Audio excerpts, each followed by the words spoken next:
El primer libro de Reyes, capítulo 9. Así que Salomón terminó de construir el templo del Señor y también el palacio real. Llevó a cabo todo lo que había pensado hacer. Entonces el Señor se le apareció a Salomón por segunda vez, como lo había hecho en Gabaón. El Señor le dijo: He oído tu oración y lo que me pediste. He apartado este templo para que sea santo, este lugar que has construido, donde mi nombre será honrado para siempre. Lo vigilaré sin cesar, porque es muy preciado a mi corazón.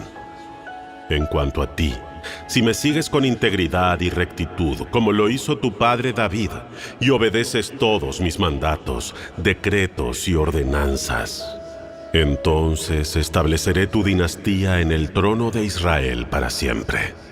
Pues a tu padre David le prometí: siempre habrá uno de tus descendientes en el trono de Israel.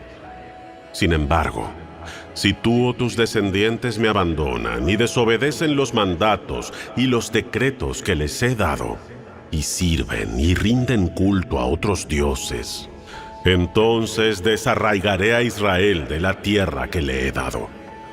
Rechazaré este templo que hice santo para honrar mi nombre. Haré que Israel sea objeto de burla y de ridículo entre las naciones.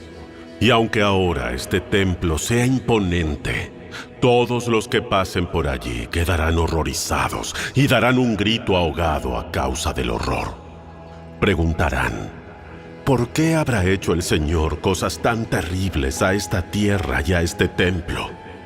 Y la respuesta será: porque los israelitas abandonaron al Señor su Dios, quien sacó a sus antepasados de Egipto, y rindieron culto a otros dioses y se inclinaron ante ellos. Por esa razón, el Señor les envió tantas calamidades. Salomón tardó 20 años en construir el templo del Señor y su propio palacio real. Al cabo de ese tiempo, Salomón le dio a Hiram, rey de Tiro, 20 ciudades en la tierra de Galilea. Hiram había provisto toda la madera de cedro y de ciprés y todo el oro que Salomón había pedido. Sin embargo, cuando Hiram llegó desde Tiro para ver las ciudades que Salomón le había dado, no le gustaron nada. ¿Qué clase de ciudades son estas, hermano? Por eso Hiram llamó a esa región Kabul, que significa sin ningún valor, y así se conoce hasta el día de hoy. Sin embargo, Hiram le pagó a Salomón 4.000 kilos de oro. Este es el relato del trabajo forzado que el rey Salomón impuso para la construcción del templo del Señor, el palacio real, los terraplenes, la muralla de Jerusalén y las ciudades de Azor, Megido y Geser. El faraón, rey de Egipto, había atacado y conquistado Geser, mató a la población cananea e incendió la ciudad. Luego se la dio a su hija como regalo de bodas cuando ella se casó con Salomón. Así que Salomón reconstruyó la ciudad de Geser. También fortificó las ciudades de Bet-Orón de abajo, Baalat y Tamar, en el desierto que está dentro de su tierra. Construyó ciudades como centros de almacenamiento, así como ciudades para sus carros de guerra y sus caballos. Construyó todo lo que quiso en Jerusalén, en el Líbano y por todo su reino. En esa tierra todavía había habitantes que no eran israelitas, entre los cuales se encontraban amorreos, hititas, fereceos, heveos y jebuseos. Todos ellos eran descendientes de las naciones que el pueblo de Israel no había destruido por completo. Entonces Salomón los obligó a servir como esclavos, y hasta el día de hoy son trabajadores forzados. Pero Salomón no obligó a ningún israelita para el trabajo forzado, sino que los puso a su servicio como soldados, funcionarios de gobierno, oficiales y capitanes en su ejército, y comandantes y conductores de sus carros de guerra. Salomón designó a 550 de ellos para que supervisaran a los trabajadores de sus diversos proyectos. Salomón trasladó a su esposa, la hija del faraón, de la ciudad de David al palacio nuevo que le había edificado. Luego construyó los terraplenes. 3 veces al año, Salomón presentaba ofrendas quemadas y ofrendas de paz sobre el altar que había construido para el Señor. También quemaba incienso al Señor. Finalmente, terminó el trabajo de construir el templo. El rey Salomón también construyó una flota de barcos en Esión-Geber, un puerto cerca de Elat en la tierra de Edom, a la orilla del Mar Rojo. Hiram envió tripulaciones de marineros expertos para navegar los barcos junto con los hombres de Salomón. Navegaron hasta Ofir y regresaron con unas 14 toneladas de oro que entregaron a Salomón. El segundo libro de las Crónicas, capítulo 8. Salomón tardó 20 años en construir el templo del Señor y su propio palacio real. Al cabo de ese tiempo, Salomón dirigió su atención a la reconstrucción de las ciudades que le había dado el rey Hiram y estableció israelitas en ellas. Salomón también luchó contra la ciudad de Hamat de Soba y la conquistó. Reconstruyó Tadmor en el desierto y construyó ciudades en la región de Hamat como centros de almacenamiento. Fortificó las ciudades de Bet-Horón de arriba y Bet-Horón de abajo. Reconstruyó sus murallas e instaló portones con rejas. También reconstruyó Baalat y otros centros de almacenamiento y construyó ciudades para sus carros de guerra y sus caballos. Construyó todo lo que quiso en Jerusalén, en el Líbano y por todo su reino. En esa tierra todavía había habitantes que no eran israelitas, entre los cuales se encontraban hititas, amorreos, fereceos, heveos y jebuseos. Todos ellos eran descendientes de las naciones que el pueblo de Israel no había destruido. Entonces, Salomón los obligó a ser parte de sus trabajadores y hasta el día de hoy son trabajadores forzados. Pero Salomón no obligó a ningún israelita a ser parte de sus trabajadores, sino que los puso a su servicio como soldados, oficiales en su ejército y comandantes y conductores de sus carros de guerra. El rey Salomón también designó a 250 de ellos para que supervisaran a los trabajadores. Salomón trasladó a su esposa, la hija del faraón de la ciudad de David, al palacio nuevo que le había edificado y dijo: Mi esposa no debe vivir en el palacio del rey David, porque allí ha estado el arca del Señor y es tierra santa. Luego, Salomón presentó ofrendas quemadas al Señor sobre el altar que le había construido frente a la antesala del templo. Ofrecía sacrificios para los días de descanso, los festivales de luna nueva y los 3 festivales anuales: la Pascua, el festival de la cosecha y el festival de las enramadas, como Moisés había ordenado. Para asignar las responsabilidades a los sacerdotes, Salomón siguió el reglamento de su padre David. También designó a los levitas para dirigir al pueblo en alabanza y para ayudar a los sacerdotes en sus tareas diarias. Designó porteros para cada puerta según sus divisiones, siguiendo las órdenes de David, hombre de Dios.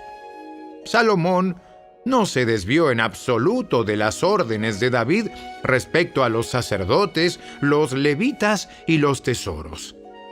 Así, Salomón se aseguró de que todo el trabajo relacionado con la construcción del templo del Señor se llevara a cabo desde el día en que se echaron los cimientos hasta el día en que se terminó. Tiempo después, Salomón fue a Esión-Geber y a Elat, puertos que están a la orilla del Mar Rojo en la tierra de Edom. Hiram le envió barcos comandados por sus propios oficiales y tripulados por marineros expertos. Estos barcos navegaron hasta Ofir con los hombres de Salomón y regresaron con unas 15 toneladas de oro que entregaron a Salomón.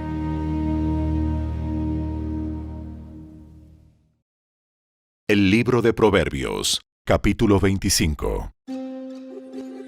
Estos son los proverbios de Salomón, reunidos por los consejeros del rey Ezequías de Judá. Es privilegio de Dios ocultar un asunto, y privilegio del rey descubrirlo. Nadie puede comprender la altura de los cielos, la profundidad de la tierra, ni todo lo que pasa por la mente del rey. Quita las impurezas de la plata y quedará lista para el orfebre. Quita al perverso de la corte del rey y su reino se afianzará por medio de la justicia. No exijas una audiencia con el rey, ni insistas en hacerte un lugar entre los grandes. Es mejor esperar a que te inviten a la mesa principal y no que te echen y pases vergüenza en público. Tan solo por haber visto algo, no vayas corriendo a los tribunales, pues ¿qué harás si a fin de cuentas tu prójimo te desmiente y te hace pasar vergüenza? Cuando discutas con tu prójimo, no reveles los secretos que otros te confiaron.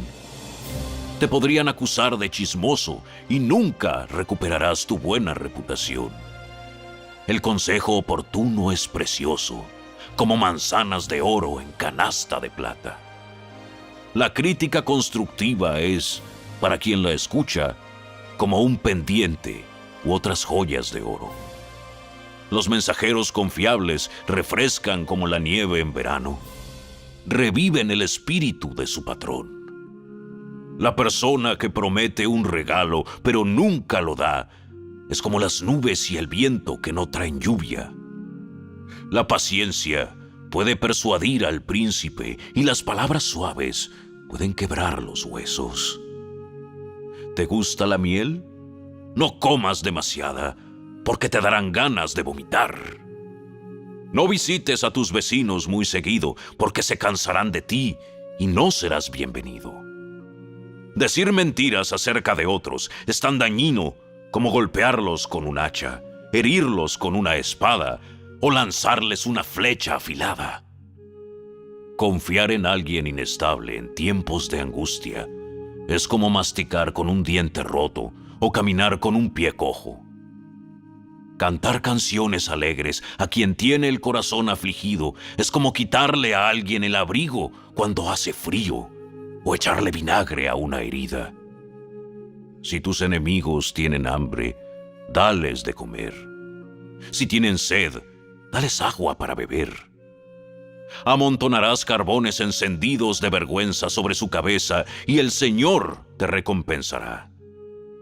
Tan cierto como que el viento del norte trae lluvia, la lengua chismosa causa enojo. Mejor vivir solo en un rincón de la azotea que en una casa preciosa con una esposa que busca pleitos. Las buenas noticias que llegan de lejos son como el agua fresca para el que tiene sed. Si el justo se doblega ante el perverso, es como contaminar una fuente o enturbiar un manantial. No es bueno comer mucha miel, ni buscar honores para uno mismo. Una persona sin control propio es como una ciudad con las murallas destruidas.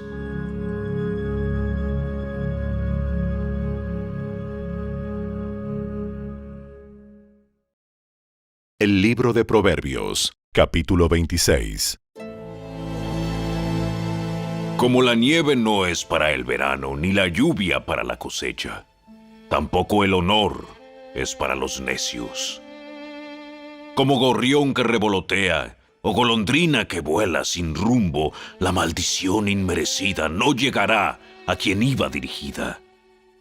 Guía al caballo con el látigo, al burro con el freno y al necio con la vara en la espalda.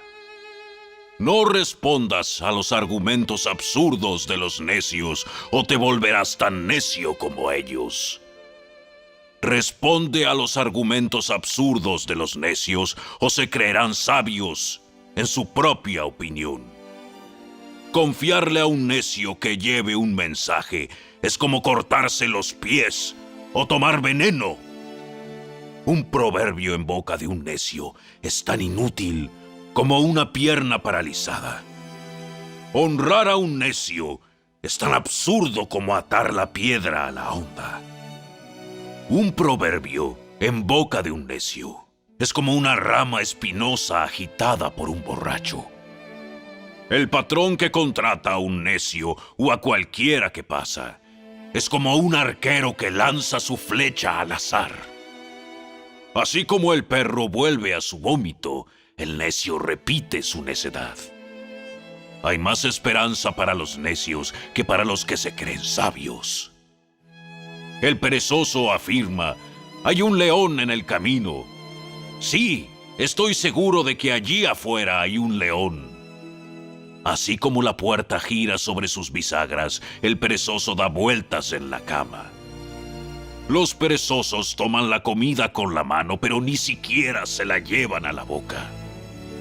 Los perezosos se creen más listos que 7 consejeros sabios. Entrometerse en los pleitos ajenos es tan necio como jalarle las orejas a un perro. Tanto daña a un loco que dispara un arma mortal como el que miente a un amigo y luego le dice: solo estaba bromeando. El fuego se apaga cuando falta madera y las peleas se acaban cuando termina el chisme. El buscapleitos inicia disputas con tanta facilidad como las brasas calientes encienden el carbón o el fuego prende la madera. Los rumores son deliciosos bocaditos que penetran en lo profundo del corazón. Las palabras suaves pueden ocultar un corazón perverso, así como un barniz atractivo cubre una olla de barro. La gente podrá encubrir su odio con palabras agradables, pero te están engañando. Fingen ser amables, pero no les creas. Tienen el corazón lleno de muchas maldades.